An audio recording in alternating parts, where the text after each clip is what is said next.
Uh-oh. Ah, ah, ah.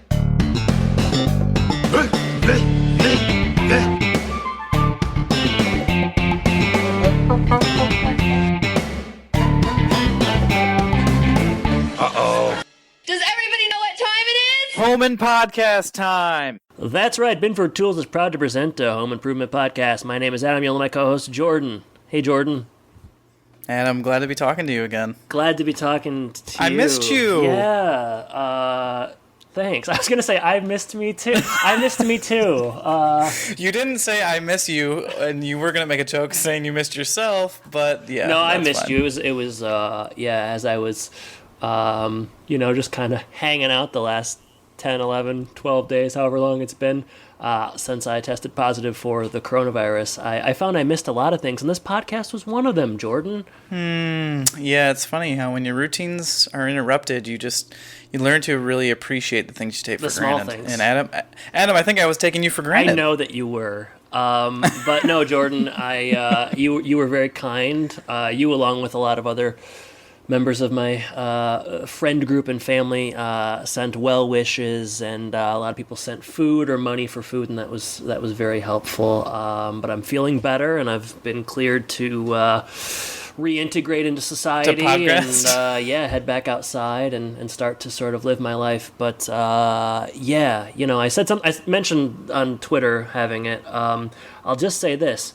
Make sure you wear those masks, everybody, because you really don't want this thing. It was a really miserable however many days. I couldn't taste anything. I was sluggish. I had a fever, chills. It's not a good deal. And I'm 30, so if you're 60, 70, I can only imagine how it would work its way through you. But putting that in the past, and now we're going to talk about a really good episode of Home Improvement.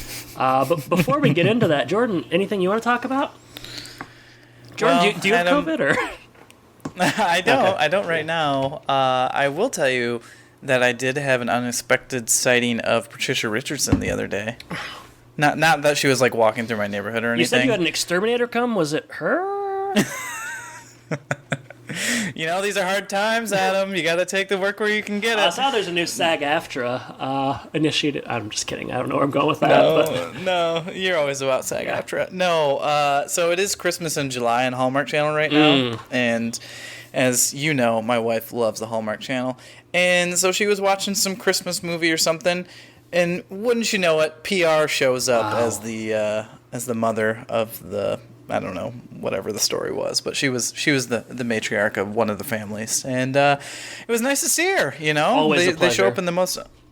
Always a pleasure. I think we've talked about how the Karn Man's in these. I didn't realize that she would be in one of these. So yeah, Karn Man's in quite a few of them. Yeah. How'd the story end? How'd it play out? Did somebody learn a lesson, or how's the deal? Oh, I didn't watch it. Okay. I mean, obviously, a man with your social calendar. Just because my wife's watching it doesn't mean I'm watching it. Yeah, you guys have a lot of rooms in that house, so like you can escape. It's true. Can escape. So I just went down to the bowling alley, and just forgot. Threw a few strikes. strikes. Did your chef make you something, or no? Was he talking to your butler? I don't know. Don't expect my comedy is going to be that's probably the last thing I'm going to get back. Seemingly is my. I can taste better, but my comedic chops are lacking. Wow. Well, I'm glad that you saw. Was your butler talking to your chef? Oh, because he's my Zinger. butler. That's why. Yeah. Oh man. Yeah, I did not really pay attention. But you know what? There's a lot more Hallmark movies on right now than there used to be in my house. Well, that's not necessarily good. I got a new. I would say it's not, but hey. I got a new TV, Jordan, and You did? Yeah. What are you watching on this TV? Okay, so Actually, wait, hold on. Back up the truck. Don't ask me specifics. How big, man? Come on, it's kind of gauche. It's bigger than You got a 55-incher? It's bigger than my old one, which was 32. That I had a 32-inch TV since 2009. So I've had the same TV for 11 years. And it was time to get a new one, so I did. So I have a TV that's bigger than 32 inches, and that's all I want to say about that. Talking about TVs. Was that one you got in college, basically? Yeah, it was the same one I used in college. And It's funny. I still have the one I got in college. That was a 19-incher. It's in my kitchen and watching a lot of Hallmark movies on it right now. I tell you what, I probably wouldn't have felt compelled to get a new TV, but the sound got so bad on this one that like you would have just couldn't understand what people were saying. Constantly, like something would be just so insanely loud, and then I couldn't hear people talking. So it was time. Long story short, so I got this new TV, and the antenna's hooked up, and I've been tuning into a little bit of Laugh TV because I couldn't leave the house. And a lot of Home Improvement on Laugh TV. As far as I can tell, almost only Home Improvement on Laugh TV. And, I tuned into a couple episodes that we've watched within the last year or so, and I found myself, I found myself feeling a little bit more kind to them watching them the second time and just sort of getting into it, being a little less critical. I saw Jill throw a pair of Brad's shoes into, like, the garbage last night in one episode that I feel like we watched relatively recently. And you just had a few laughs. I had a couple of yucks, and I said, I'm ready to get back to podcasting. So here I am. Wow. Then I watched Ploys for Tots, and I changed my mind. Decided against it. Yeah. Decided against it. That's interesting. I haven't been watching any extra Home Improvement, I will say that, but I have watched, I don't know if you've seen any of these where, like, a couple NBA players are, like, doing vlogs of the bubble in Disney. Not. I know you're not a YouTube guy at all, but just for, like, to see what's going on there is pretty interesting. So I've watched a couple of those. But, no extra Home Improvement for me. And, in fact, we had, I had watched this right before we were going to record. I haven't watched it since. Okay. I'm feeling a little rusty. I have an idea. I have a feeling that I'm not going to know exactly what's going on in my show notes. I watched it this morning, so allow me to be your Sherpa up this Marty Mountain. Ooh.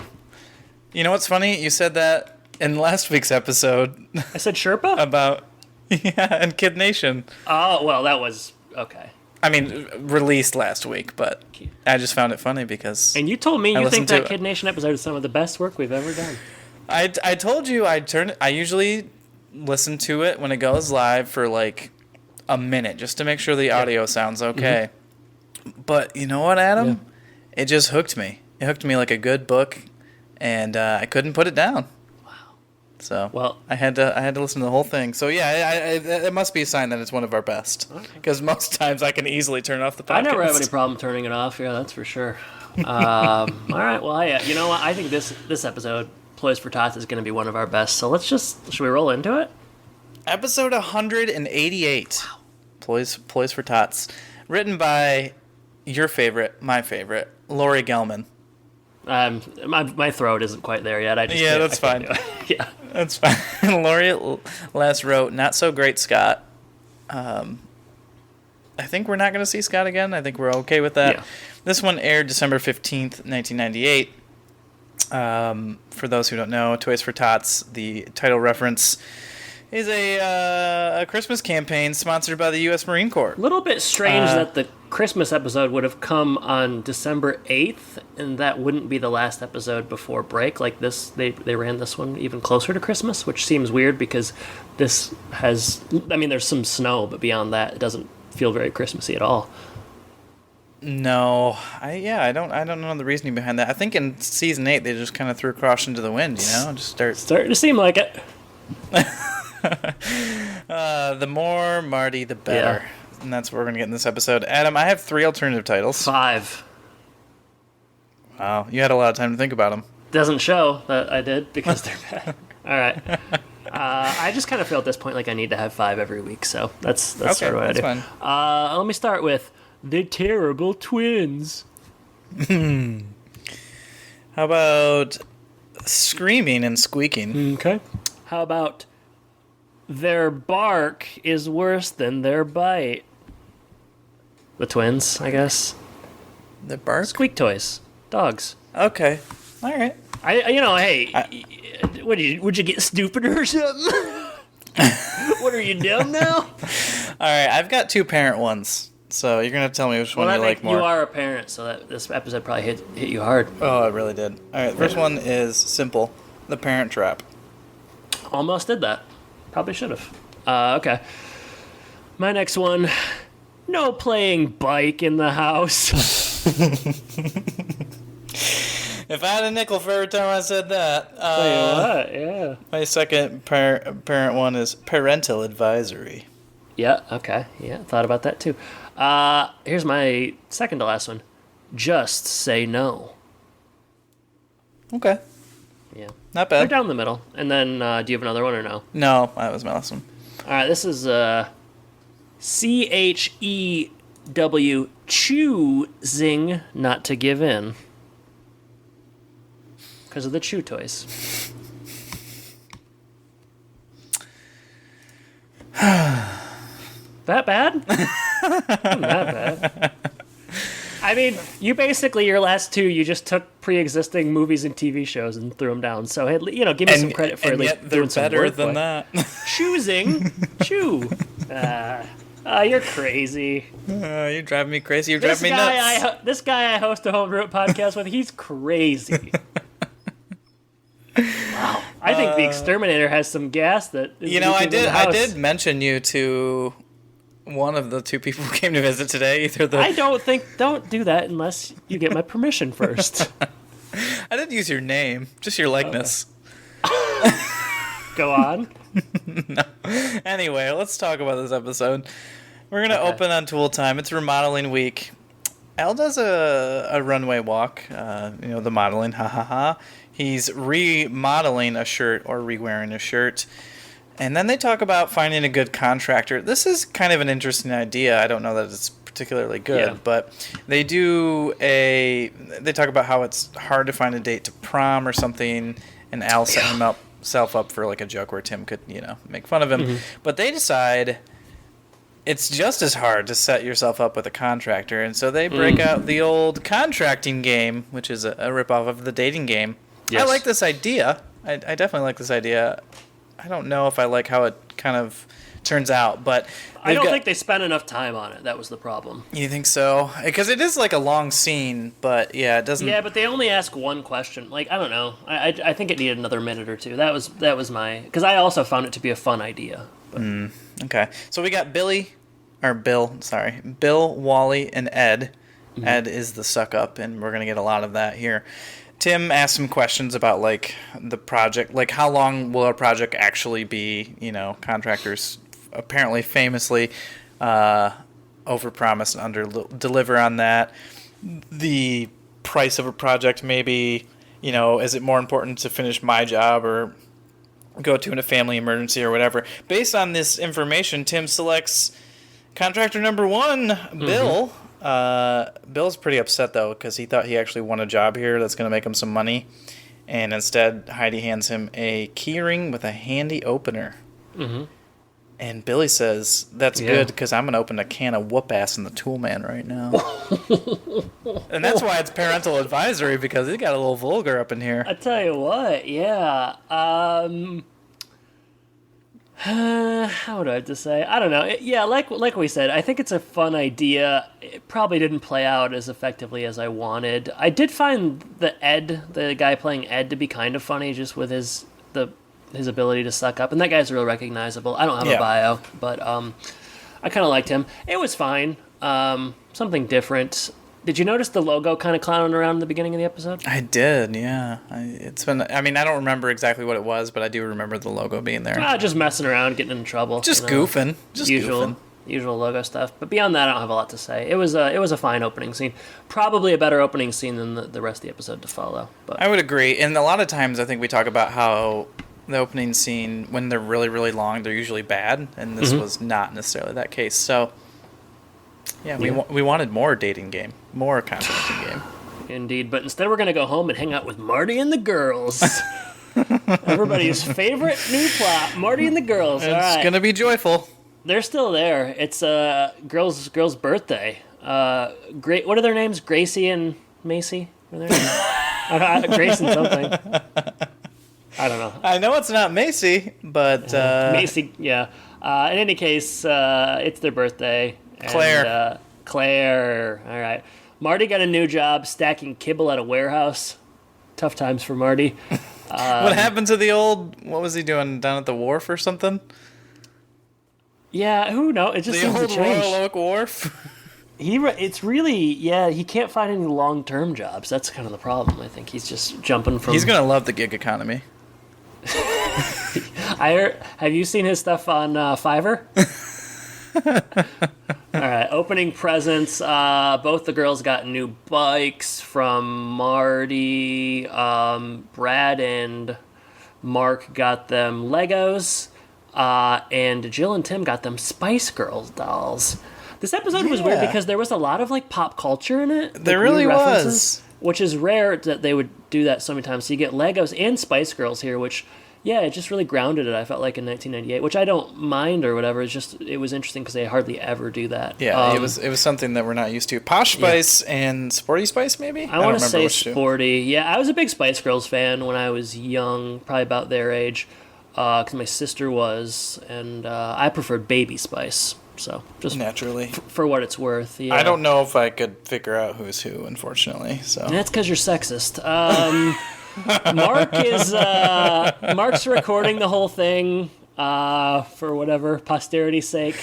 The girls get into a fight because one of them wanted everybody wants Posh. Naturally. Yeah, I mean, I would probably rather have Posh too, if I'm being honest. But the other one is fine with it. But Marty makes them trade because he wants to appease the troubled girl. Is it the same girl throughout the episode? I think so. I think that's part of the thread. That is not set up very well because I guess maybe I just wasn't paying close enough attention. But it's hard when they're twins, basically. So yeah, identical twins with names that are forgettable. But Marty makes them trade. Jill does not think that was the right thing to do. She immediately is kind of upset by Marty's parenting and just sort of, I don't know, she feels as though he's making a lot of mistakes. Tim says that it's none of their business, and Jill says, hey, they need boundaries. Marty's messing up. He's giving in to all of their demands. And then she leaves to work with patients, and the girls are going to spend the day with Tim. So, I mean, how many episodes have we gotten where Jill is like... How many episodes with the twins have we gotten that? I mean, this is like... It is interesting to see them just kind of... We've seen this exact episode at least 3 times probably at this point, 3 or 4 times with Marty and the girls and the divorce and so on. And it's just... I mean, it wasn't that enjoyable the first time, so why they continue to go back to the well. When you strike gold, you just got to keep looking for it, Yeah, keep mining gold. Yeah, seriously. All right, so Tim and... Yeah, like you said, it doesn't... You didn't mention the trans joke that happens here. That was a surprise. Yeah, I did catch it. I just... Yeah. You caught it and then you let it go very quickly. Yeah, it was... Probably rightfully so. It was weird. Yeah, it was weird, for sure. Later, Tim is souping up the bikes because, they need more power. And Tim doesn't want her to, I don't know which girl. I just wrote her, so it's probably Claire. Don't even worry about it. Okay. One of the girls wants to ride it outside, and Tim's like, no. And so Tim caves in when she, I don't know, she probably does. It's, again, this has been a long time, but I imagine in this scene she's, begging and pleading, and Tim caves pretty easily. And the girls ride around in the house. Why can't they go outside? Because it's wet? Who cares? Yeah, is that a thing I guess you could slip and fall off your bike? I don't know. He says it's too slippery, which I don't know. I haven't heard that as a reason for not riding bikes very often, but I'm not a parent. Those roads in Royal Oak. those subdivision roads get slippery and slide right off your bike. Basically just full of oil. That's all they got. So it's a short scene. I'll do the next one as well. Jill comes home, and she does not like to see all the bikes riding around the house. Oh, it's not very good. You don't want that in your house. No. When we were younger... apparently my brothers would do this in the basement with rollerblades, but that was the basement. That's a different thing, I've been in that basement, and it kind of felt like it was an anything goes sort of environment, so I'm not surprised to hear that. Jill says we never let our boys do this, and she wants to bring the hammer down. She says they need a grown-up to set some boundaries. Claire does not care at all about the boundaries that are about to be set here. Marty comes in, and Claire tells on Jill, says Jill's being mean. I like that. Yeah. Tim doesn't get thrown into it. It's just Jill. Yeah, right. Jill and Tim argue about parenting. Well, also Marty is immediately like, well, why couldn't you just let her do it? It's her Right. birthday. And it's like, oh, jeez, Marty, come on. You're the worst house guest of all time. Right. Yeah, he has no consideration, really. Yeah. And then, it blows up between them. Don't tell me how to raise my kids. Marty, as he is wont to do, says, fine, we'll leave. Because that's, like, his one move. Yes. And Jill was Jill like, should, like, cool, call I'll his pack bluff. your bags. Jill should call his bluff and be like, yeah, you should leave. Go. Get He doesn't out. have anywhere to go. I guess he could go to Lucille's house, but yeah, it's just riveting television watching this fight play out for the 4th, 5th, 6th, 7th time with Marty. It's just really fun. Marty is very much the fight or flight. He's very much a flight type of person. Yeah, that's true. Jill and Tim fight. Jill says that Tim doesn't have her back. Breakfast. Here's a fun scene. One of the girls wants to get the prize at the bottom of the cereal box, so she's rifling through it. Tim says no because it's gross and he's going to want to eat that, and she's getting her grubby little paws in there. Marty seems to think it's okay and that she should be able to put her hands in the cereal. And just pour it all out. Tim raises his voice and she pours it all out on the table. Marty gets mad at everyone except for his daughter. And he says, I don't have time for this. We need to leave. And they just leave a bunch of cereal on the table. Finally, and, Tim is convinced here. Starting to get convinced. Yeah, I'll keep going. Wait, don't keep going. If we keep going this quickly, we're going to be done with this episode in 2 minutes. Adam, let's talk about cereal. What's the problem with being done with this episode in 2 minutes? Because it's going to be a 20-minute episode for us. And I know you like to get to at least 50 minutes. Oof, so yeah. All right. Yeah. Do you still eat cereal? Nah, man, I really don't. I used to eat it so much growing up. I remember Daily coming home from for me. school. Yeah, I would come home from school every day and eat 2 bowls before dinner. Sometimes 3, and then I would eat a whole dinner. So it wasn't even breakfast. It was afternoon snack. I would eat it for breakfast too. Oh, and so sometimes I would eat it before bed. I was eating a lot of cereal. Oh my gosh. Yeah, I really did. I was a monster. What was your go-to? Well, I wasn't real picky. Looking back, I remember a lot of Honey Bunches of Oats. Cinnamon Toast Crunch was a favorite Classic. of mine. Classic. Cocoa Pebbles definitely was pretty special as a youngster. Yeah. but again, I didn't like- like chocolate cereals. Yeah, that sounds about right. I wasn't real choosy. Apple Jacks. It was all pretty good. But I don't know. I don't really do much milk now. Like I don't drink much milk. So for me, cereal is not really a thing that I enjoy too much. I could see myself getting back into it though if I just had the right cereal. A cereal renaissance, maybe? I could see it. Yeah, I could see it. What about you? My Siri just popped up after I said a cereal renaissance. So and that Wikipedia page about the cereal renaissance that took place in France in the late 40s.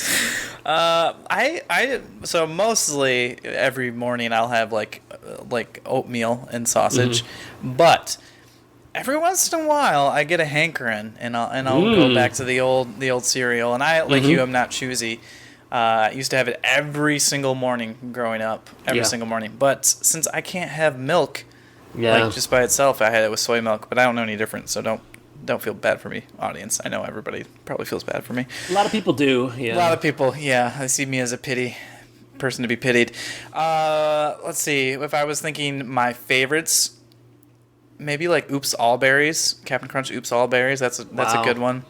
I mean, you mentioned Apple Jacks, Cinnamon Toast Crunch, Kix, Fruit Loops, Reese's Puffs.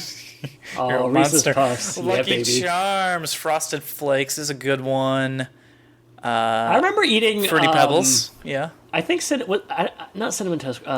Captain Crunch. I think that was the one where like Tore you up the just roof of your rip mouth. up the roof of your mouth. Yeah, it really- and but I it was would, like, good. still eat it quite a bit. Just as like, oh, this is if you're gonna eat this is what's gonna happen. I guess It's I'm a consequence. I think Oops All Berries was very similar, but it didn't tear up the roof of your mouth quite as much. So that I would tell you a couple cereals that I didn't like. Okay, let's do that. I never liked Kix. I do like Kix. Okay.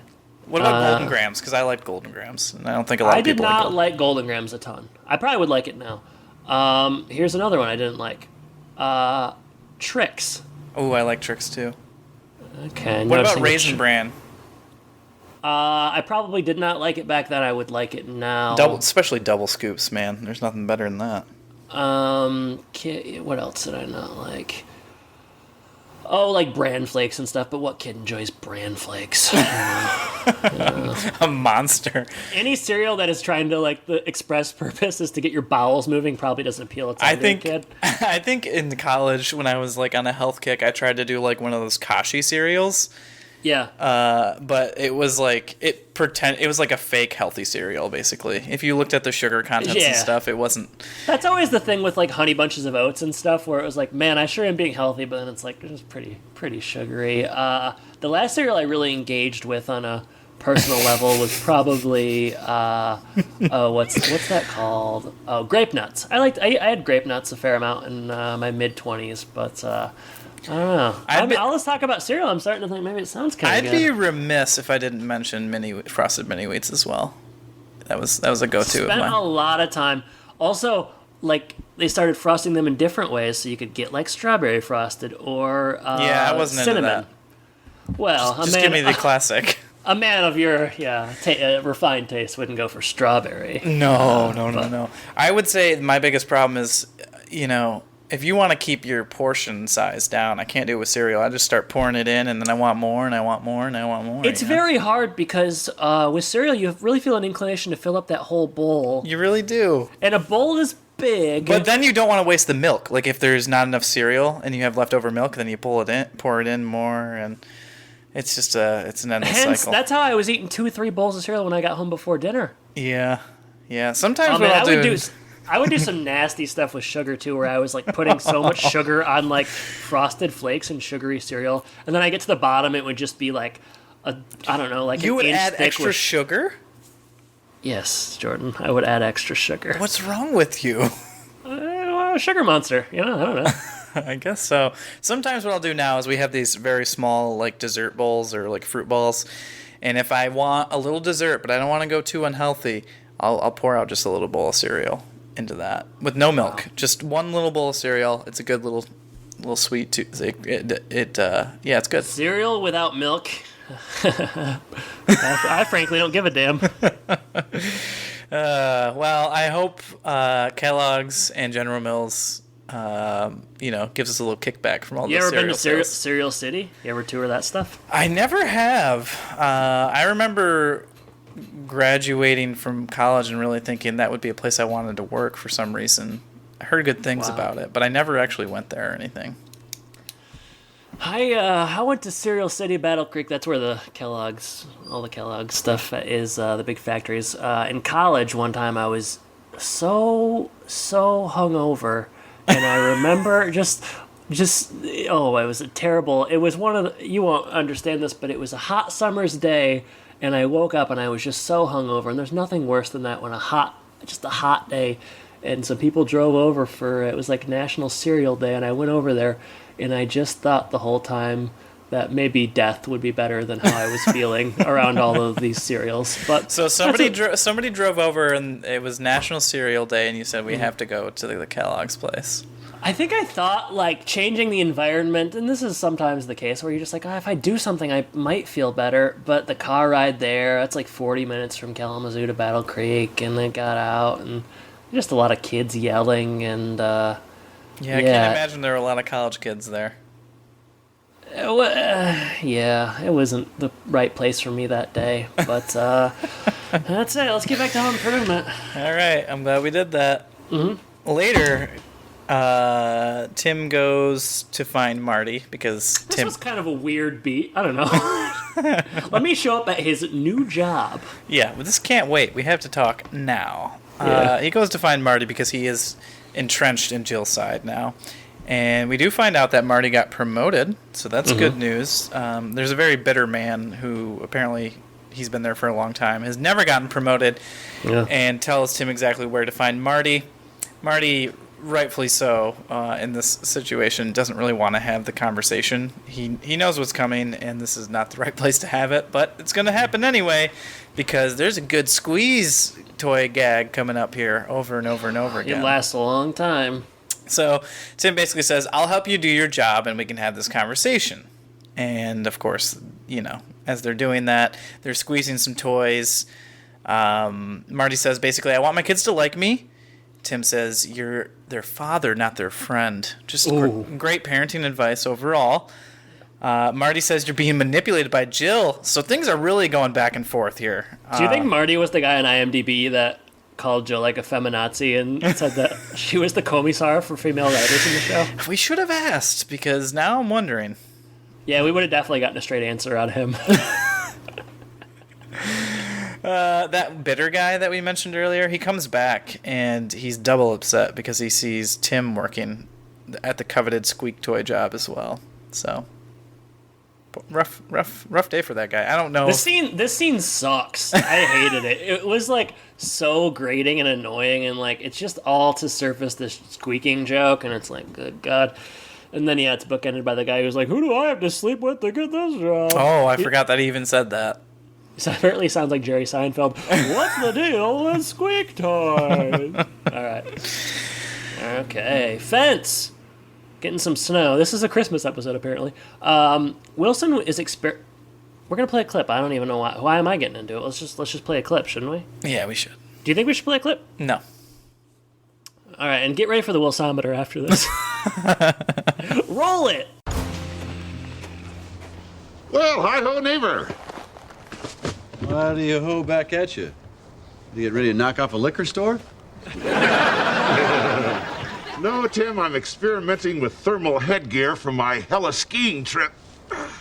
I'd rather go skiing in hell with you than stay in this house with my brother. Oh, I didn't think it was Marty who was doing all the screaming. No, it was Claire.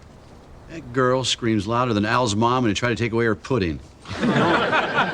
Well, have you and Jill tried to deal with the situation? Of course I tried to talk to him. Doesn't do any good. Well, what'd you say to him? Told him everything he was doing was wrong. Oh, golly, and Marty wasn't responsive to that? It's impossible to talk to him. I want to help him, but I'm running out of speeches. Well, Tim, as someone whose first impulse is to speechify, I can promise you that isn't always the best solution. I know what get his attention.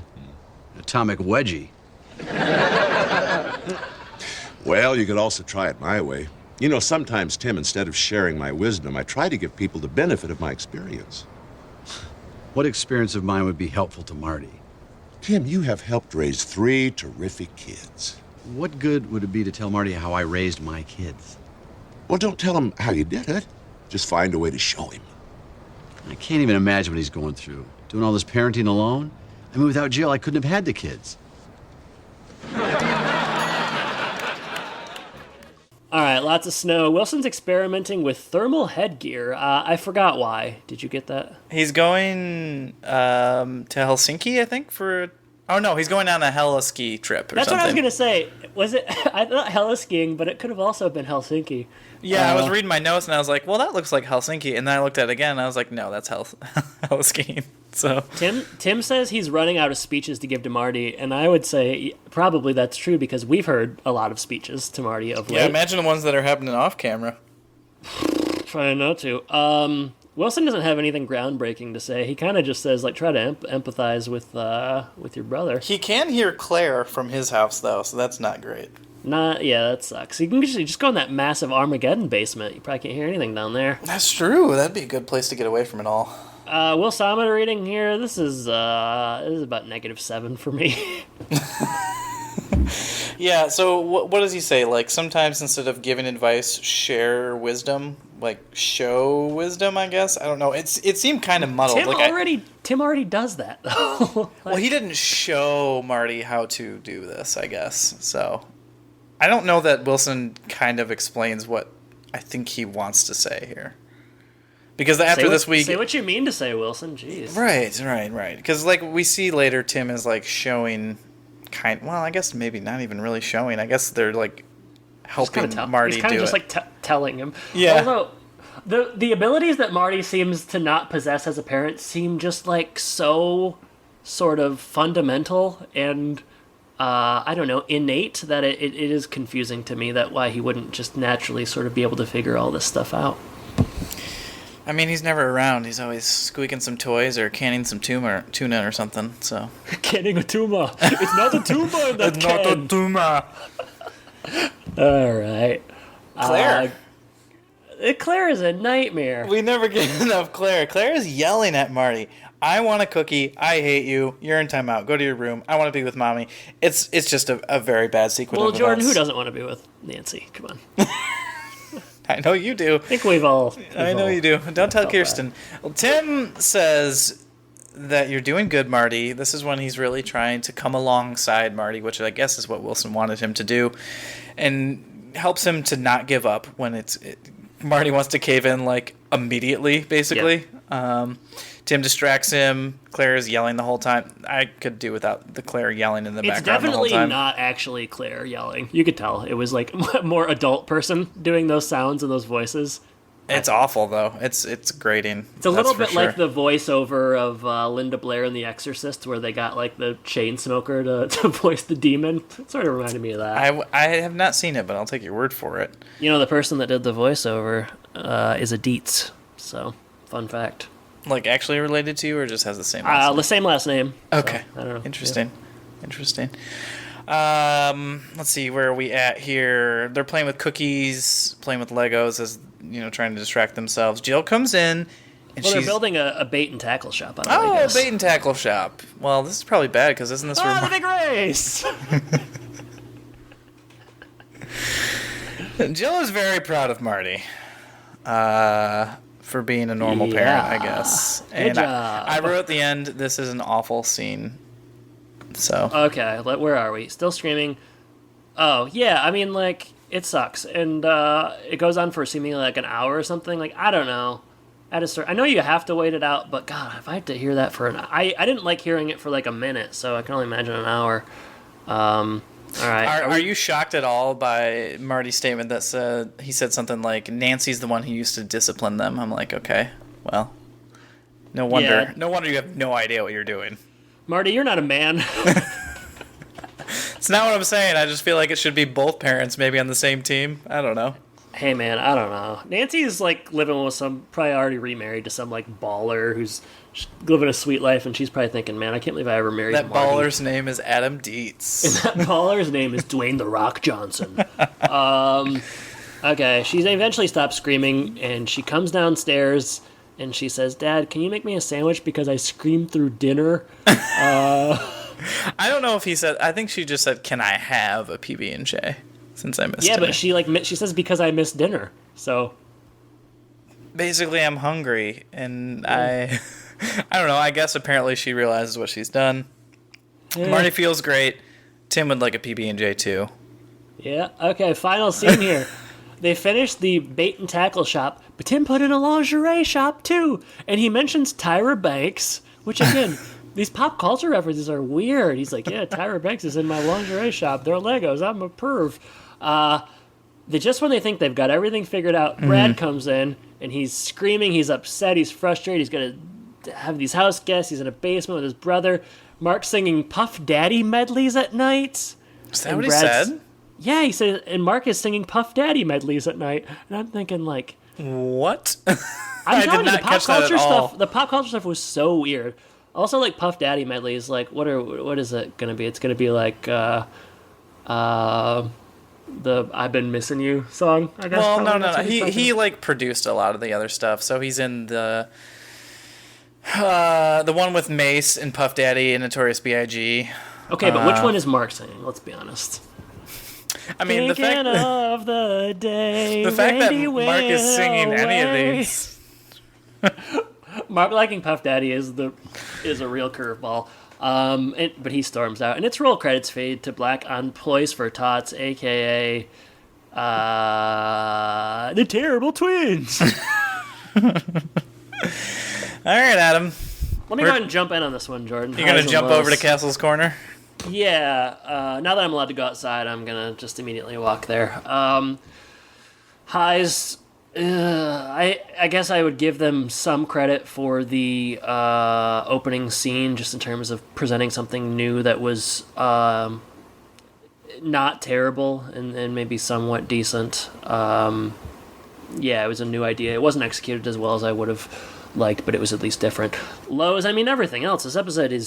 This stuff is so like repetitive and cyclical. I feel like that we've seen if not this episode before, 2 or 3 episodes that are so similar to this one, just in terms of like Marty's inability to really do anything right, like familial relationships, raising kids, being a husband, being a father, being a house guest, that like, I don't know, I just didn't, there's really nothing to like about this. Of late, I feel like we've found a lot of episodes where people are just fighting throughout the whole 22 minutes, and that is not entertainment for me. So, Lowe's, yeah, the whole episode is built on a real creaky foundation. The chew toy scene really was annoying. The pop culture stuff is okay, it's just kind of weird. I don't enjoy spending time with the girls. The Jill and Tim dynamic is tired and played out. And, yeah, did Marty learn his lesson? I guess we'll find out 2 episodes from now when they return to this well again and we see him make the same mistakes. I don't know. What do you think? It is crazy how much they leaned into this plot line. Crazy. Yeah. Unfathomable, really. Yeah, I mean, it's not fun for anybody. It's just not a fun episode at all. No. Yeah, I agree. I felt like they had a good idea in that first scene with the contracting game. It was executed okay. The rest of the episode is repetitive, boring, annoying, not interesting. So that probably makes... I mean, when 18 minutes of an episode is that, it makes for a pretty poor episode. So yeah, you see an episode like this, and I have said this before, but you really... It was time for the show to end. They should not have gone another season. Yeah, it's crazy. What would they have done for Season 9 if they're doing stuff like this in Season 8? I mean, the way things are going, Marty would have, I don't know, maybe he turns to, like, crime or something. I don't know, he robs a bank. I guess that would have been interesting. Yeah, they would have had to pay JTT, like, $900 million to come back and, like, put some semblance of interest in the show, I guess. I don't know what. That's true. Yeah, for sure. All right, well, we like Ploys for Tots, that's for sure. Well, they're not all going to be winners, Adam. Nope. So, all right. Social media, contact us on Facebook and Twitter, YouTube, all that good stuff. I don't know, Adam, if you have a lot to share on Twitter, just because I know you were down on that. Yeah, oh, okay. I have a lot. So I'll let you start sharing that then. Well, I went a little pull crazy before I got sick because I was home with a bum ankle. Dare I say Pullapalooza? Getting pretty close. All right. First poll. There's a ton, so just be patient with me, Jordan. Okay. Wilson is Santa? True or false? 33 total votes. 75.8% said true. 24.2% said false. What do you make of that, Jordan? I mean, the way they present it, yeah. There you go. All right. I got a series of these biggest bad boy moments for the cast. So, what's Brad's biggest bad boy moment? 57 total votes. Wow. I'm going to give you the options, and you tell me which one you think is the most bad boy moment. Dating an older woman, the ponytail, stealing from charity, or smoking weed. That's quite a list there. Thank you. Probably stealing from charity. 36.8% said smoking weed. 33.3% said stealing from charity. 15.8% said the ponytail. 14% said dating an older woman. I feel like dating an older woman's pretty bad boy move. What do you mean by bad boy? That's kind of up for interpretation. Yeah, I think that know. might be the problem. I feel like you're interpreting bad boy as like boss move. Yeah, I am. So, and I think other people are interpreting bad boy as like you're in trouble. Well, it is the inherent flexibility of the poll that makes it successful. That is true. That's where you get the most votes. What's Mark's most bad boy moment? 43 total votes. There's always going to be less interest in Mark, but options are karate at the mall, his band with Ronnie, shaving his head, or that Halloween video. What do you think? Shaving his head. 51.2% said that Halloween video. 25.6% said shaving his head. 11.6% for his band with Ronnie and karate at the mall. Now, in the Halloween video, he does kill his family. But, I mean, the episode posits that it's no big deal, so... Hey, you know tell what? Me. If we're interpreting this poll under boss man status, as you are, I guess it's karate, right? Definitely karate. Yeah. Okay. These polls are kind of working both ways. I like it. Successful polls, Jordan. No man is a failure who has polls. All right. What's Randy's most bad boy moment? 52 votes. Catfishing that woman? Leaving for Costa Rica, just bailing. Yeah. Dissing religion? Or roasting Bud Harper? Ooh. Some good options here.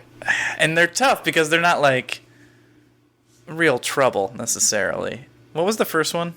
Catfishing that woman. That's what I'm going with. 53.8% said catfishing that woman. 28.8% said roasting Bud Harper. 9.6% said dissing religion. 7.7% said leaving for Costa Rica. Boss move is dissing Bud Harper. Leaving for Costa Rica is pretty boss too, though. It is, but I don't know. Just to roast this guy who's in charge of so much money, I don't know. I like it. Benjamin Pope said that presenting an inconvenient truth, he's asking if that's really roasting Bud. And I said, you better ask Bud. I don't know. We'll never know. Richard Karn fans are 25 total votes. Are they carnivores? Are they crazy for Karn? Are they Karn heads or are they carnival barkers? I couldn't possibly pick what people selected here. Whatever the first one is listed is what people went with the most, I bet. 36% said carnivores. 28% said Karn heads. 24% said crazy for Karn. 12% said carnival barkers. All right, it bears out. I guess I was right. Let's see. Scrolling. This one is a little played out, but I figured I'd ask in any case. The Taylor family is middle class, upper middle class, upper class, working class. 34 total votes. 52.9% said upper middle class. 32.4% said middle class. 8.8 said upper class. 5.9 said working class. I would agree. Yep. Who does Al Borland have the most sexual chemistry with? This is unbelievable. 36 total votes. 38.9% said Eileen. 33.3% said Trudy. 25% said Heidi. 2.8% said other comment below. No one commented below, so they just didn't like the options, I guess. Eileen. Poor Eileen. I think that's right. I think the one who got away? Has Home Improvement aged well? 39 total votes. 82.1% said yes. 17.9% said no. Yeah, you certainly don't have a biased audience at all. Yeah. Who wins a fight? Tim or Al? I like that you have like a book's worth of polls. You just keep moving on to the next one. 59 total votes. 64.4% said Al. 35.6% said Tim. What was the question on this one?